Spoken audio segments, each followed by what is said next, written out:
Bien, ahora tenemos un teodolito digital.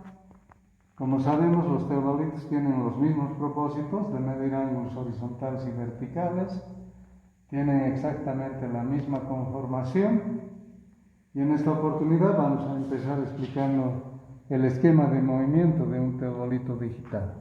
Entonces, como verán ustedes, el teodolito gira sobre el eje vertical, transita sobre el eje horizontal, tenemos la línea de fe del nivel sobre este nivel tubular y tenemos el eje óptico que pasa longitudinalmente al telescopio del teodolito. Su composición de este teodolito es de la siguiente forma. Tenemos los tornillos nivelantes, que en este caso son 3. Tenemos un nivel circular u ojo de pollo para que hagamos la primera nivelación. Tenemos aquí un tablero LCD para poder obtener los valores de los ángulos horizontales y verticales. Aquí tenemos la parte de los botones que hacen el control del funcionamiento del teodolito, y acá tenemos un nivel tubular. Entonces, este tornillo controla el movimiento horizontal, es un tornillo tipo mariposa, y al lado encontramos su tangencial. Eso, repito, controla el movimiento horizontal. Este otro tornillo, entonces, controla el movimiento vertical. Cuando giramos el tornillo de presión, esto se aquieta, pero este otro tornillo que está más hacia adentro puede funcionar para efectuar movimientos finos. Adicionalmente, el teodolito tiene acá una plomada óptica. La plomada óptica sirve para ubicar el eje vertical del teodolito sobre el punto en el terreno. Entonces, ¿qué quiere decir? Que observando por este ocular, lo que nosotros vamos a ver es directamente la posición del punto hacia abajo. También tenemos el par de montantes, y esta parte que resalta en uno de los montantes precisamente se encuentra el círculo vertical. Aquí tenemos el dispositivo de las baterías.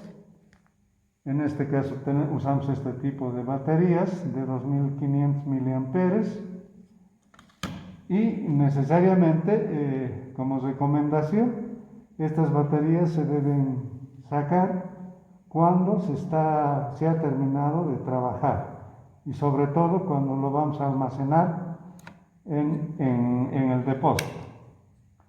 Luego tenemos aquí el telescopio. Entonces, este telescopio, acá en esta parte podemos observar el ocular. A partir de este ocular, lo que vamos a hacer es observar al punto donde queremos efectuar las mediciones. Esta parte, esta superficie fresada, resulta ser el tornillo de enfoque. Entonces, un tornillo de enfoque siempre sirve para mejorar la imagen que queremos visar. Y a este otro lado tenemos el objetivo, que es un lente biconvexo y cóncavo convexo que elimina cualquier distorsión que se pueda generar, obviamente, en la visibilidad de puntos. Y finalmente aquí tenemos una guía para poder visar los puntos sin mayor esfuerzo. Y finalmente aquí tenemos una asa que sirve para manejar el teodolito. Entonces, de esta forma podemos llevar y obviamente guardarlo en su carcasa de protección. A continuación, vamos a ver las bondades que tiene el teodolito a partir de los botones de funcionamiento. En acá podemos ver 6 botones. Entonces, este botón de color naranja sirve para el encendido del instrumento. Entonces, ahí podemos observar que ha encendido. El botón que nos muestra un foco Entonces sirve para iluminar la pantalla.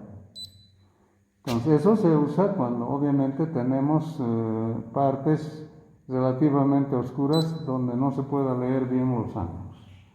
La siguiente tecla sirve para colocar el ángulo horizontal en 0. Entonces presionamos una vez, empieza a parpadear y presionamos por segunda vez y el ángulo se coloca en 0 o 359, 59, 59. El siguiente botón hacia abajo sirve para definir el sentido de medición de ángulos. Por defecto viene para medir el sentido de las agujas del reloj, pero podemos cambiar para medir en sentido contrario a las agujas del reloj. Entonces eso es lo que debemos entender en este caso, ¿no? Entonces siempre lo vamos a colocar en sentido de las manecillas del reloj, porque eso está definido por convención. Y finalmente tenemos este botón en la parte inferior que sirve para efectuar o para bloquear el ángulo horizontal. Entonces presionamos una vez y volvemos a presionar y obviamente fíjense el valor del ángulo es 359, 10, 12. Entonces ese mismo valor se va a mantener cuando yo gire el teodolito. ¿De acuerdo? Entonces para eso sirve, y para desbloquear simplemente presionamos nuevamente y se habilita el movimiento y la medida de los ángulos. Y finalmente, para apagar el instrumento hay que presionar de la siguiente forma. Primero el botón naranja. Una vez que le tengo presionado, presiono el de al lado, que sería el botón que tiene impreso el foquito. Y con eso el instrumento queda apagado. ¿De acuerdo? Entonces esa es la estructura de un teodolito digital.